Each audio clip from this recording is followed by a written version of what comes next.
अखिलेश प्रसाद सिंह। बहुत धन्यवाद सर महोदय, आपने मुझे अरे हमारा टाइम कहाँ है? अच्छा चलो 30 सेकंड में करिए मैडम। हाँ 30 सेकंड में बोलिए। हमारा टाइम फिर बंद करिए सर। मैं केवल एक आह्वान करना चाहती हूँ कि राजनीति को छोड़ दीजिए, विकसित भारत की यात्रा में कोई छूटने ना पाए, यही तो एजेंडा है।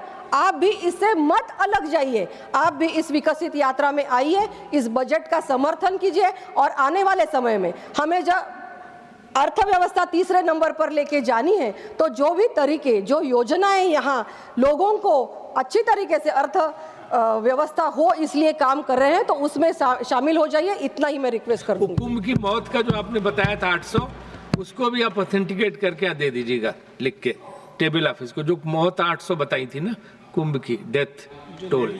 हाँ हाँ बिल्कुल ठीक है। अखिलेश प्रसाद सिंह।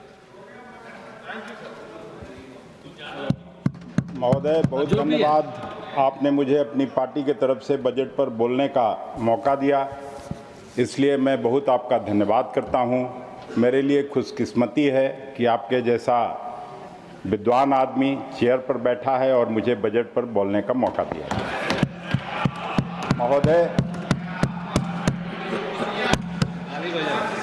महोदय वित्त मंत्री जी का इस बार का जो बजट भाषण था उसको मीडिया में और सब जगह ऐसे पेश किया गया जैसे बिहार को बहुत बड़ी सौगात मिली। संजय झा जी मुस्कुरा रहे हैं उधर से, क्योंकि तो इस तरह के सौगात वो बहुत बार देख चुके हैं। मेरे लिए गौरव की बात है कि एक बिहार के पूर्व मुख्यमंत्री और देश के सरकार में अभी मंत्री के रूप में काम कर रहे आदरणीय जीतन राम मांझी जी भी इस सदन में मौजूद हैं और बिहार के दुख दर्द का मैं उनसे साझा करना चाहता हूं कि बिहार क्या था और किस तरह से सिस्टमेटिक नेग्लेक्ट बिहार हुआ है, उसकी चर्चा मैं यहां करना चाहता हूं आपके माध्यम से महोदय। 2000 में मैं बिहार विधानसभा का सदस्य था और उसी समय बिहार का बंटवारा हुआ था। रीऑर्गेनाइजेशन बिल पर जब बहस हो रहा था देश की संसद में, उस समय के इस शो के प्रायोजक है मां भवानी डेकोर प्राइवेट लिमिटेड, मतलब a complete floor solution, new 0 mile Dadar road Muzaffarpur. तत्कालीन गृह मंत्री LK आडवाणी जी, जो अब मार्गदर्शक मंडल में बैठे हैं भारतीय जनता पार्टी की तरफ से, उन्होंने बिहार के बंटवारे पर चर्चा करते हुए बिहार को हरियाणा और पंजाब बनाने की बात कही थी। बिहार को 1,80,000 करोड़ का पैकेज देने का बात किया था। आज भी उस पैकेज का बिहार का लोग बाट जो हो रहा है कि वो पैकेज कहाँ गया। उसके बाद सिस्टमेटिक तरीके से जो कुछ हुआ बिहार के संदर्भ में, मैं उसकी चर्चा आपके सामने करना चाहता हूं। पिछले 2-3 साल से हम लोग लगातार वित्त मंत्री जी के 5 ट्रिलियन इकोनॉमी और 2047 तक भारत को विकसित राष्ट्र बनाने की बात सुनते आ रहे हैं। हम सब लोगों की भी एक यही इच्छा है कि भारत एक विकसित राष्ट्र बने, जो सबसे ज़रूरी काम है, और वह आर्थिक विकास की दृष्टि से देश में जो रीजनल इम्बैलेंस है, देश में जो क्षेत्रीय असंतुलन की स्थिति है, उसको जब तक एड्रेस नहीं किया जाएगा तब तक, या कोई विजन उसका नहीं रखा जाएगा तब तक ये विकसित राष्ट्र की श्रेणी में नहीं खड़ा हो सकता है। महोदय, पिछले 60 सालों में क्षेत्रीय असंतुलन की दृष्टि से बिहार की जो स्थिति हुई है वह अपने आप में बेहद चिंताजनक है। कहीं और का रिपोर्ट होता तो आप लोग भी उसको मानने से सीधे तौर पर इनकार कर देते, लेकिन यह तो प्रधानमंत्री जी की खुद की जो इकोनॉमिक एडवाइजरी काउंसिल है उसी की रिपोर्ट के आंकड़े हैं और मैं उसी से कोट करना चाहता हूं। 1960-61 में बिहार में per capita income national average का 70% हुआ करता था, लेकिन आज के डेट में बिहार का per capita income national average का लगभग 32% रह गया है। यानी अगर नेशनल एवरेज 100 रुपया है तो बिहार का पर कैपिटा इनकम केवल 32 रुपया है। इतना ही नहीं, 1960-61 में देश के कुल जीडीपी में बिहार का योगदान लगभग 8% था, जो आज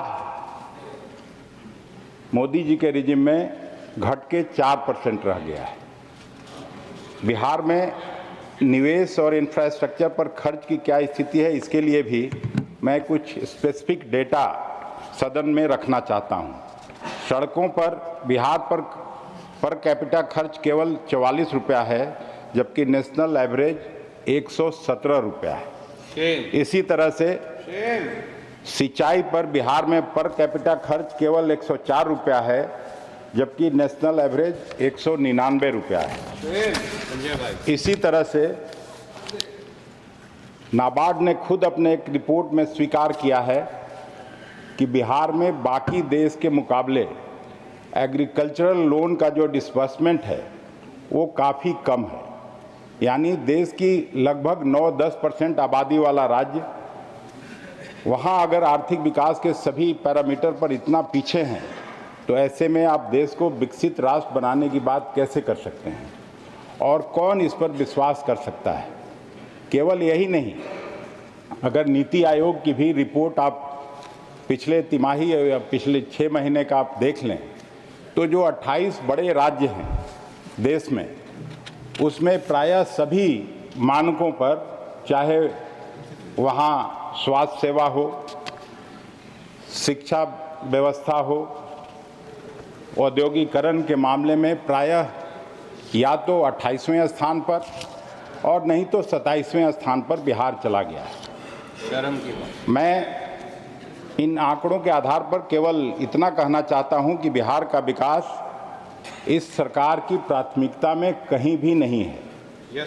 जबकि ठीक इसके उलट, जब से 2014 में मोदी जी की सरकार आई, भारतीय जनता पार्टी की सरकार बनी, बिहार ने पहले आपको 32 सांसद दिया, उसके बाद आपको 39 सांसद 2019 में दिया, इस बार थोड़ा घटा है, इस बार आपको 30 सांसद दिया। लेकिन उसके बावजूद, एक तो मैंने बिहार के बंटवारे के समय का आपको बात बताई सर। 2015 में जब आदरणीय नीतीश जी अलग थे, उस समय भी किस तरह से प्रधानमंत्री जी ने बिहार की बोली लगाई थी, बिहार के लोग अच्छी तरह से जानते हैं। आप सब, कई बिहार के सांसद यहाँ भिन्न भिन्न दलों के बैठे हुए हैं। 10,000 करोड़, 20,000 करोड़, 50,000 करोड़ और 1,25,000 करोड़ अंत में घोषणा हुआ। ठीक दूसरे दिन बिहार के मुख्यमंत्री आदरणीय नीतीश जी का इश्तहार अखबार में आता है और उस 1,25,000 करोड़ में केवल 17,000 करोड़ का नया पैकेज का घोषणा था। बाकी जो पुरानी योजनाएं थी उसी को पैकेज में घोषणा के रूप में घोषित किया गया था। बहुत सही गणित। अरे भाई, आप अपना नौकरी बचाइए नित्या बाबू, लेकिन कुछ सही बात भी सुनना चाहिए, तभी जाके कुछ कर सकते हैं। मंत्री पहले भी थे बिहार के, हम लोग भी मंत्री थे, लेकिन उसमें लगता था, एक धमक थी, दिल्ली की सरकार में हनक थी, जो आज तो कोई जानता ही नहीं है कि कौन कौन मंत्री हैं। हम आपको साफ तौर पर कहना चाहते हैं और कोई ऐसी वैसी बात नहीं कहेंगे जिसमें सच्चाई नहीं हो। हाँ, बैठ जाइए, बैठिए ना नित्या बाबू, बैठ जाइए, बैठ जाइए। अरे लंबा हो गया, आप भी उसी 2000 के विधानसभा में थे। He is not yielded, sir. नहीं, उनका माइक इनका I am not yielding. Mic इनका ऑन है। हाँ, तो उसके बाद दे दीजिएगा। He can speak. उनको नहीं बोल रहे, माइक इनका ऑन है। ये जो सिस्टमेटिक नेग्लेक्ट है, मैं इसलिए बात कर रहा हूँ कि इस बजट में बिहार के बारे में एक फिर घोषणा की गई कि वहाँ पर फूड प्रोसेसिंग का नेशनल इंस्टीट्यूट खोला जाएगा। बहुत अच्छी बात है, हम लोग इसका स्वागत करते हैं। और आप जहाँ से आते हैं वहाँ केले की बड़ी खेती होती है, क्वालिटी बनाना वहाँ बनता है, लेकिन मखाना आयोग तो बनेगा, बनाना आयोग कब बनेगा? वहीं आपके बगल में इतना बढ़िया लीची आता है, लीची आयोग भी बनवाइए, उसका भी ये हो। लेकिन जो सबसे ज़रूरी चीज़ है वह पर्याप्त संख्या में कोल्ड स्टोरेज की स्थापना। और पिछले साल से, पिछली सरकार से, उस समय भी पारस जी फूड प्रोसेसिंग के मिनिस्टर थे, स्वर्गीय रामविलास पासवान जी के भाई, अभी उनके सुपुत्र चिराग पासवान जी उसी विभाग के मंत्री हैं।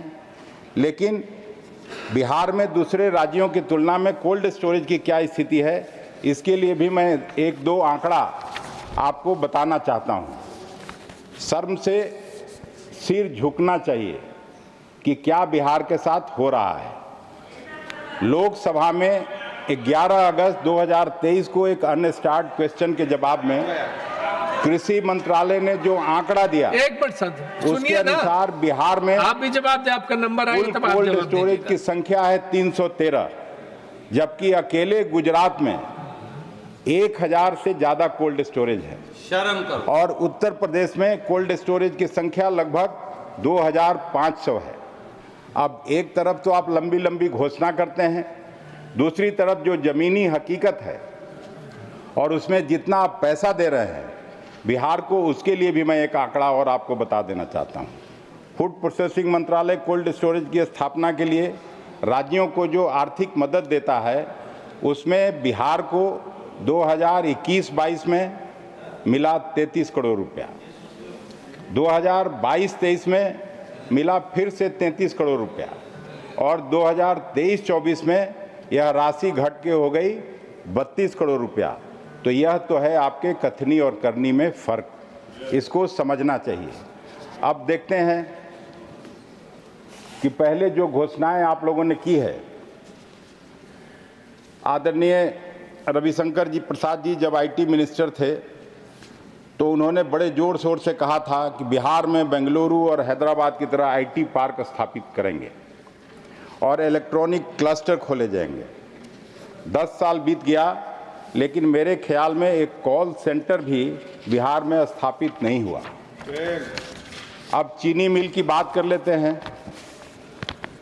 यहीं 1960, 61, 62 जब आदरणीय मांझी जी उस समय कांग्रेस पार्टी में काम करते थे, तो उसी बिहार में 27% चीनी बिहार नेशनल किटी में देने का काम करता था।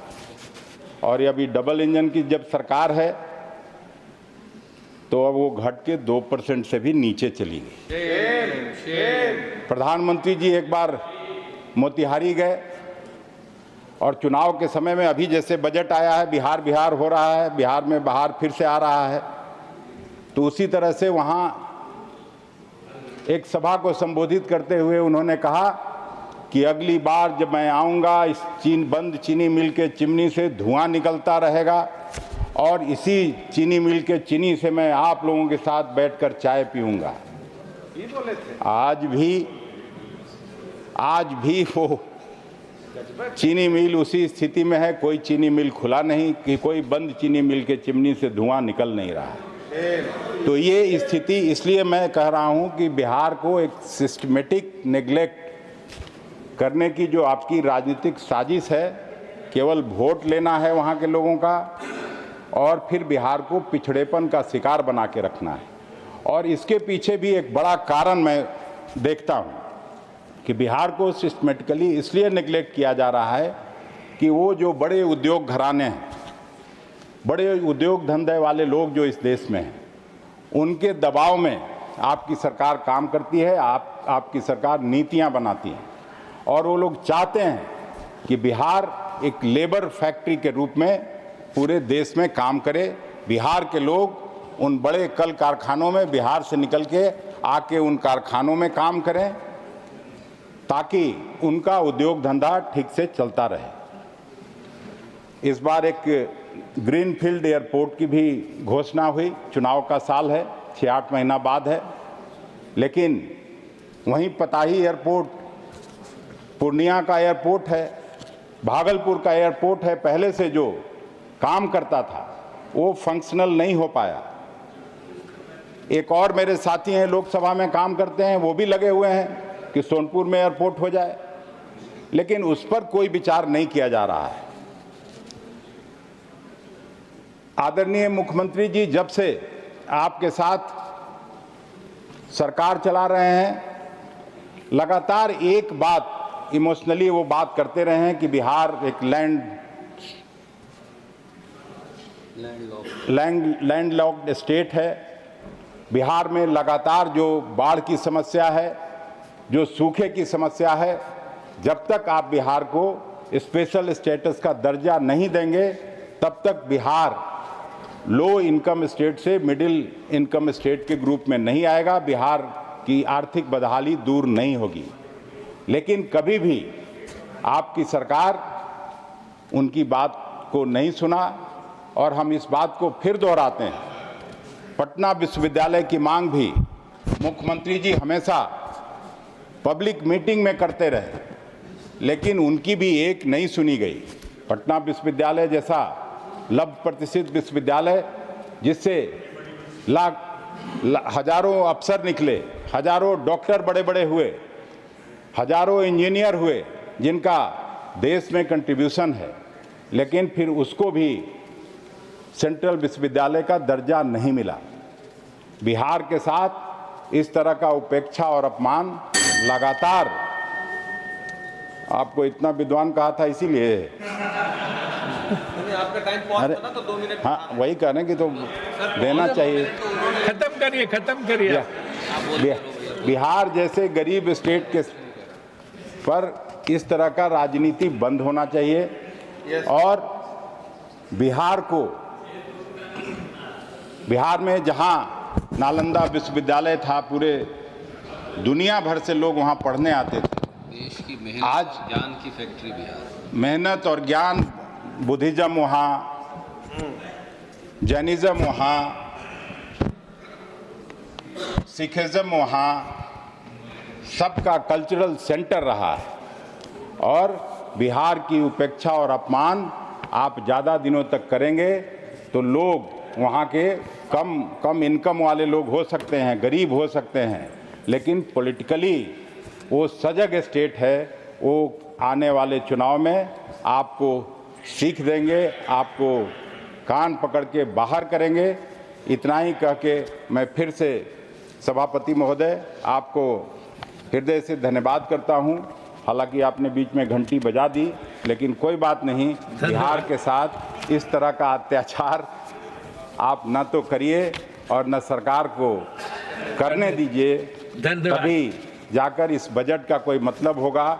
और इस बजट पर जब बजट आ रहा था उस दिन हम अपने एक सीनियर कलीग से बात कर रहे थे तो कि क्या किस तरह का बजट है, तो मेरे सीनियर कलीग ने कहा कि ये जो बजट है वो वोकल और लोकल लोगों के बीच में फंस गया।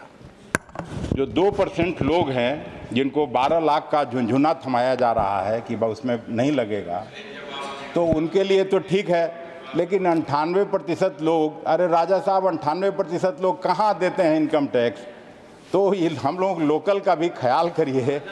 धन्यवाद सुष्मिता देव जी। नहीं, आप ही ने कहा था, आदरणीय रमेश जी ने कहा था, जब आपने कह दिया तो मैं बता दे रहा हूं।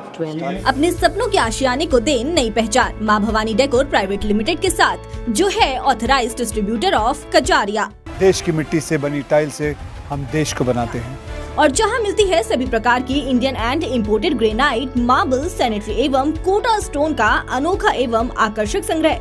New 0 mile, Dadar road, Muzaffarpur. Call 9162478111।